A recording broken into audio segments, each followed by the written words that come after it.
Hello Virgo, welcome to Dove and Serpent Tarot. My name is Paul. If Virgo is your sun, moon, or rising sign, this is your tarot card reading. Please hit the like button, leave a comment, consider subscribing to the channel, especially if this reading resonates with you. It is totally free, does not cost you anything. If there's something you would like me to pray over or meditate upon or send positive energy toward, please let me know. Now, this is going to be a general reading, so try to be open and receptive to whatever may come through during our time together. I am merely the messenger. And I ask you to connect directly with each of these cards and use your own intuition to take you beyond the details that I might provide. And remember, Virgo, that the most important part of any tarot reading is you. Princess of Cups. This is the dreamer. This is someone with a very rich imagination, very active fantasy life, very active dream life. Okay? And this is the card that says we need to take those dreams and bring something back from them into reality, right? Bring an object out of our dreams, it's like in a movie kind of thing. But what I feel it really is this is us realizing that we can manifest our dreams. That those things that we truly want in life, those things that we aspire to, that we fantasize about, maybe we need to start something, some sort of activity, some sort of action, some sort of plan to bring that about in some way. Okay? Bring an object back. Yeah. I feel like this is also kind of the reverse of that. This is also something that's already here in the world, physical world, that is a synchronicity for you. Because it was, it's like seeing something in your dream, something odd, like a striped elephant or something. And then you're out at the store and lo and behold, there's a striped elephant, stuffed animal or something, right? So it's that same kind of correspondence, though. It's that synchronicity. Let's put it into some context. What are we dreaming about? Oh, well, now we've got is that just one card or two? That's one. We've got that magician energy now. And the magician is the one that does that work. The magician is the one that does manifest that, right? 8 of Pentacles. Ooh, lust, strength, energy. Queen of Wands. Been getting the Queen of Wands quite a bit lately. 7 of Swords. Okay, well, we can deal with the 7 of Swords. That's all right. That's not the worst. 5 of Pentacles. 9 of Swords. Well, okay, that we don't want. We've got an Ace of Wands here, and the Liber energy, the adjustment card, the Justice card. So we've got some good energies here, but I feel like there's an understanding that we're trying to sort out. Okay. I feel like we had this between the lust energy and the 5 of Pentacles. It feels like you recently went through something where you got very excited. You got very enthusiastic about it, right? Because maybe you did see the synchronicity. Maybe you did see the object from your dreams was out there, manifested. And I think that it really was like this. We really let ourselves get excited, right? We really got our hopes up about it. Okay, but then we see the 5 of Pentacles and we see the 9 of Swords. I feel like it didn't work out. Like it's one of those situations that we really get our hopes up and then falls through. Okay, and it sucks. I hate it when that happens. Happens to all of us. Puts us in a really weird kind of energy, It makes us ask a lot of questions. Like, why did I let myself get my hopes up, for one thing? And why didn't it work out? Because this really felt like this was it. This was the one. This was that person, place, or thing that really was going to do it, For whatever reason, it did not. Okay? So then we get this 8 of Pentacles underneath everything, and we start to have this feeling like, I gotta take it slow. I gotta calm down. I can't let myself get that excited about anything anymore, So we go through life with this very practical utilitarian kind of energy that says, I'm not getting my hopes up about anything. I'm always, with that justice card over there, I'm always expecting the worst, I believe now that if I get my hopes way, way, way, way, way, way high, I'm going to fall way, way, way, way, way, way low. So we have this even Steven life, Sorry to anybody out there named Steven. Caution is good. Prudence is good. Going slow, taking your time is good.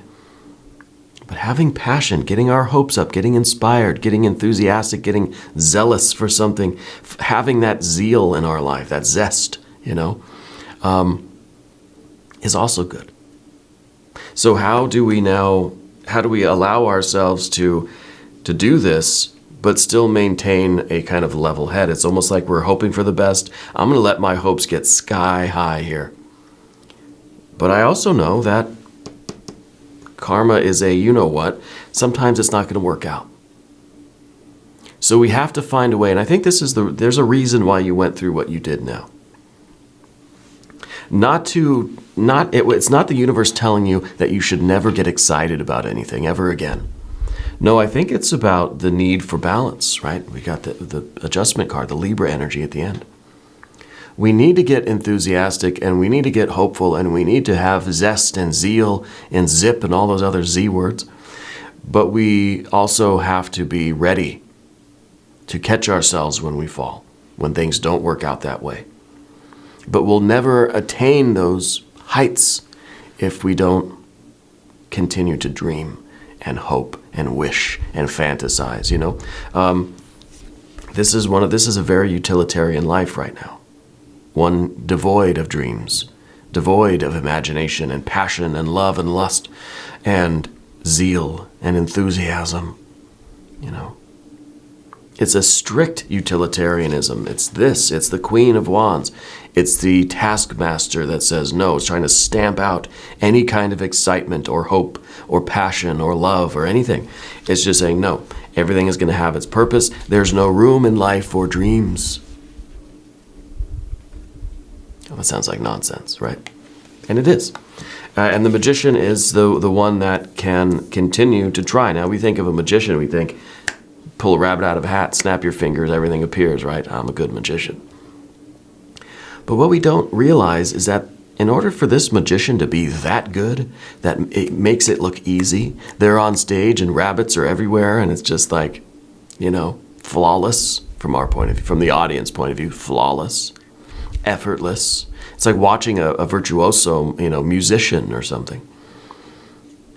Flawless, beautiful, a spectacle, a wonder to behold. A lot of time went into that. Didn't just happen overnight. There was a lot of this, and a lot of this goes into making that magician. And that's why you're going through, that's why you have gone through what you've gone through, is to hone your skills as a virtuoso, as a master magician, as a master dreamer, right?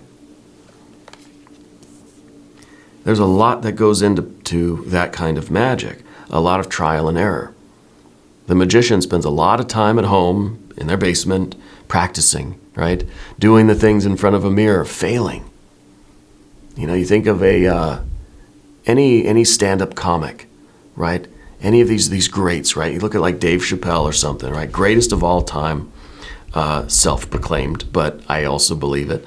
I love Dave Chappelle.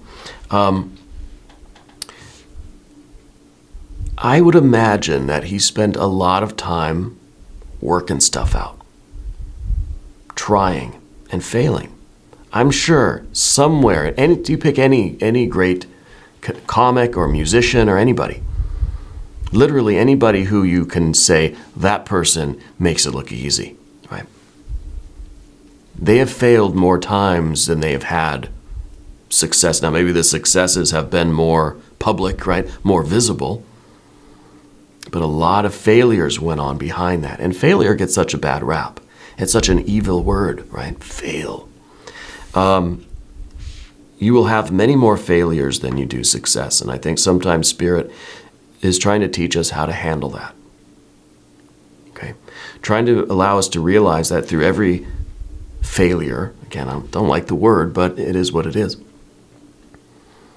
Through every non-success, if you want to go that route, is a learning experience. It's an opportunity for us to hone our skills, to get better at what we do, to get better at the way we do it, to learn about ourselves, to understand the world a little bit better, and to keep pushing forward, keep making progress.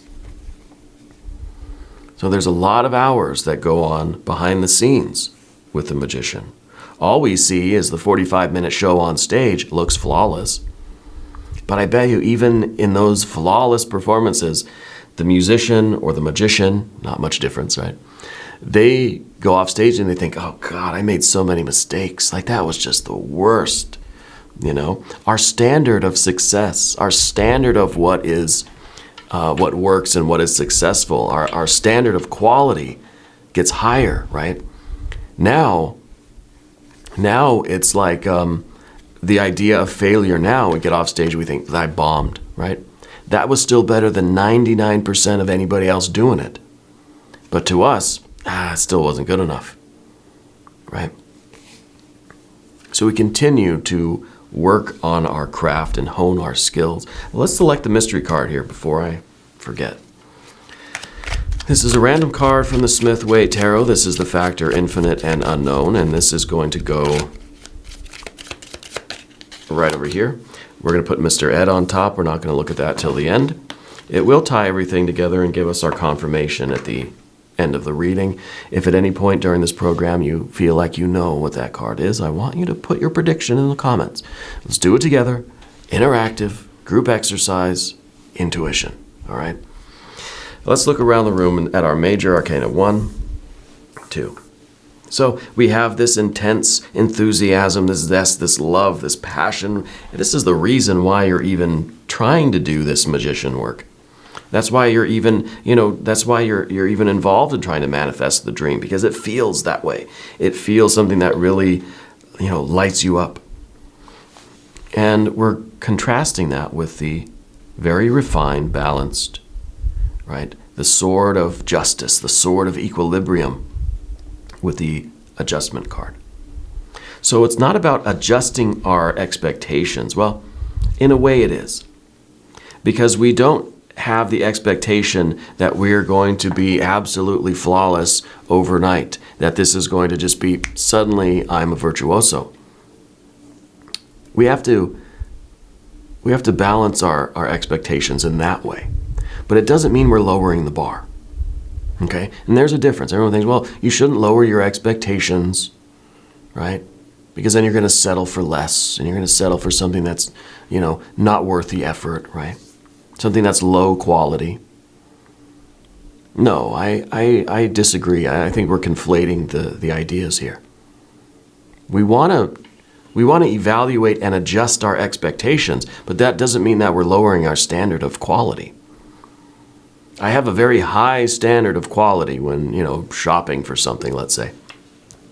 I don't expect everything I encounter to have that level of quality because I'm, in some ways, a realist, I know it's not going to be that way. I still have a very high standard. Maybe I'm not going to purchase a product that's lacking in quality, right? But I'm not expecting every product at the store to reach my high standards. Okay, so there's a difference there. So we don't expect every performance that we have, everything, every dream we have, every anything that we feel this way about to be absolutely flawless. I have my standard of quality. I want it to be flawless. I want it to be perfect. I want to get my hopes up and have my hopes fulfilled, But I don't expect it to be that way every time. Or any time. Because if we have that expectation and chances are it's not going to be met, it's not going to be fulfilled right away, we're going to be over here in a 9 of Swords, 9 of Swords because of the 5 of Pentacles. 5 of Pentacles is things not really working out the way we want them to. So let's go. We have obviously the magician is the one that has to kind of adapt and blend together and utilize all of the factors, needs this enthusiasm, needs the inspiration and the love and the passion and the lust and the courage, needs to also be smart, needs to know how to change course, adjust things a little bit to achieve balance. But the magician is the one that does this work, right? The one that is trying to figure out and try through practice to manifest this dream, whatever this dream is for you. I don't know what it is. The Seven of Swords is us looking for answers. Why do I feel this way? Why didn't this work out? Well, maybe there is no why. Maybe there is no reason why. Maybe this is a mental exercise, this questioning, this trying to figure out why. Maybe that is the different question. Maybe we need to figure out how, right?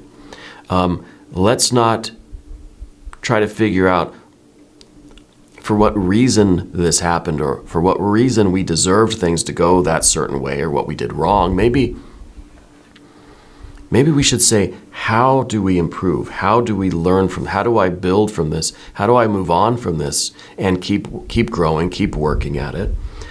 Keep making little adjustments to my energy, to my behavior, to my plans, to whatever my interactions, my relationships, in order to manifest the dream, whatever this is. But we don't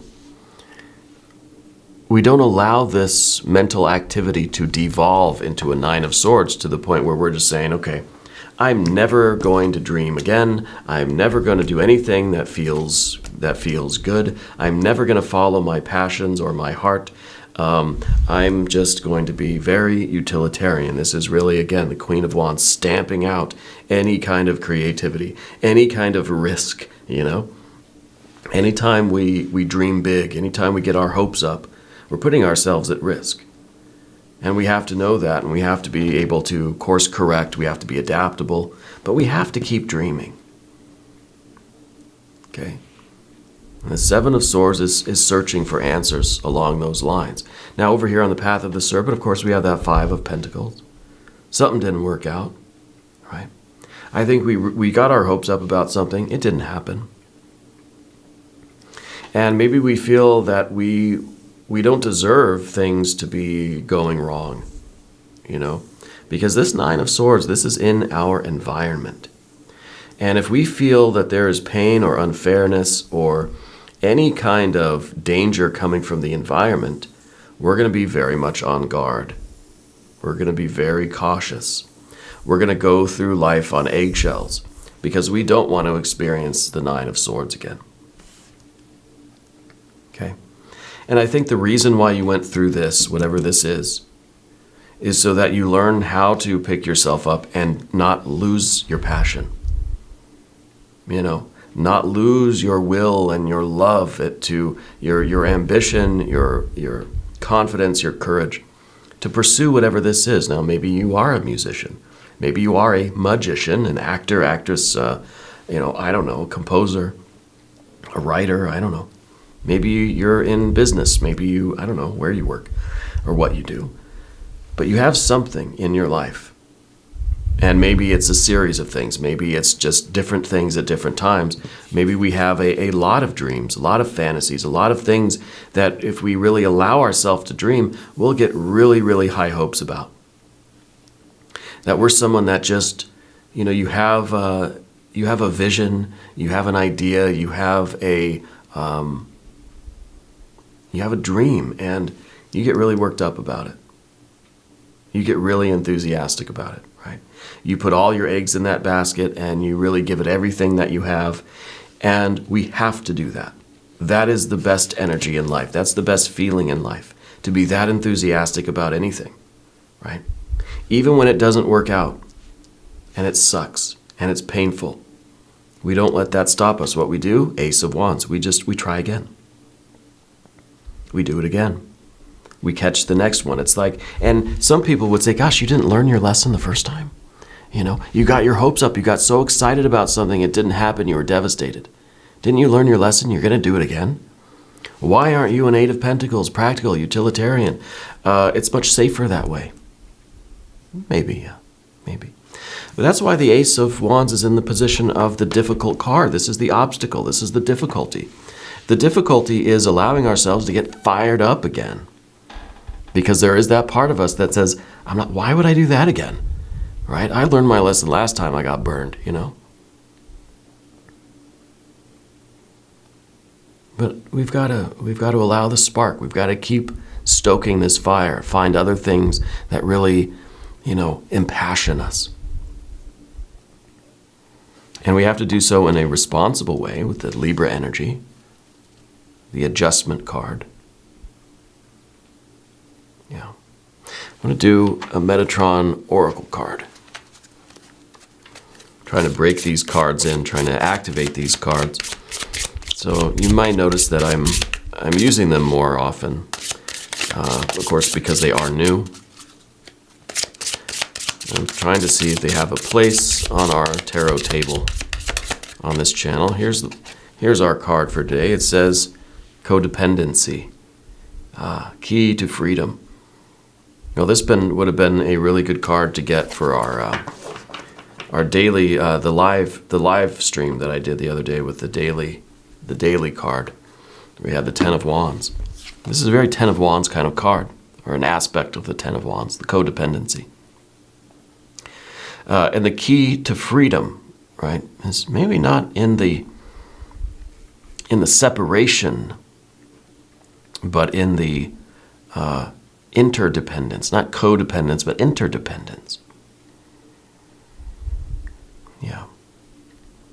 So we don't have to assume that our fate is dependent upon anyone else, or that we're incapable of doing anything if there isn't someone to kind of hold our hand while we're doing it, right? So the key to freedom, really, then, and this, I don't think this card is saying that you're in this kind of codependent situation, but I think this card is trying to suggest that we need freedom. That freedom is what we need. Independence, right? That we have to find the key to independence, standing as one. And that is pursuing our goals and our dreams despite the obstacles, despite the opinions of both that part of ourself that is saying, God, am I crazy? I'm not going to do that again. I'm not going to get my hopes up again. Or even from other people outside of you that are saying, didn't you learn your lesson? The naysayers, the people with those discouraging words for us, okay? And those discouraging words could definitely come from our own mind. Very often they do. Very often they come from other people as well, okay? So what this card, I think, is saying is that we need the independence. We need to be... we need to stand upright, Ace of Swords. We need to stand upright as the Ace of Wands, and not let the opinions of others or the energies of others, negative energy, negative opinions of others, influence us, change our behaviors, because we're not dependent on that. We're not dependent upon those opinions, and really the codependent energy could be you could be codependent with yourself, right? You could be codependent with a friend, family member, whatever, spouse. And I think that the codependency keeps us locked into kind of an Eight of Pentacles life. Where the two people are just kind of, I could work either way, but I think in your case, it's working to reinforce this idea of, let's just play it safe. Because then we kind of rely on that outside energy or that other part of our internal energy to say, hey, you're doing something, you're getting a little wild here with your aspirations, let's tone it down, And so then it kind of works in codependency, two people working together in a way where the quality, the standards, right, are declining. The progress is declining. Rather than interdependence, same thing, two people working together. But now we're rising. Now we're lifting each other up. We're pushing each other to do more, right? And so we need to be aware of that in our lives. If that's something that is relevant to you, think about it. right? The two of you together, are we keeping things low? Are we pushing things down? Are we not making progress? Are we not evolving? Are we not expanding our awareness and pursuing, our passions and our dreams and our loves and our goals? Or are we interdependent and we're helping each other to rise? Let's look at the mystery card.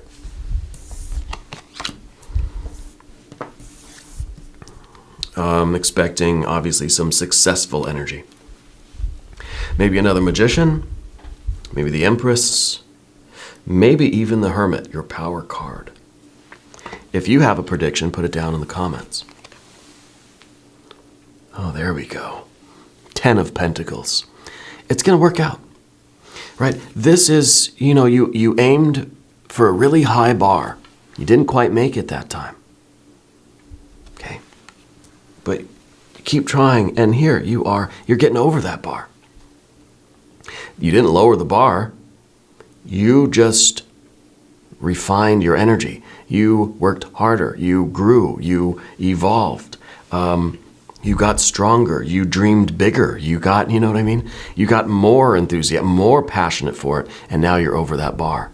10 of Pentacles, best life. You got your pets, your plants, your people. You're living it up out here. This is good, right?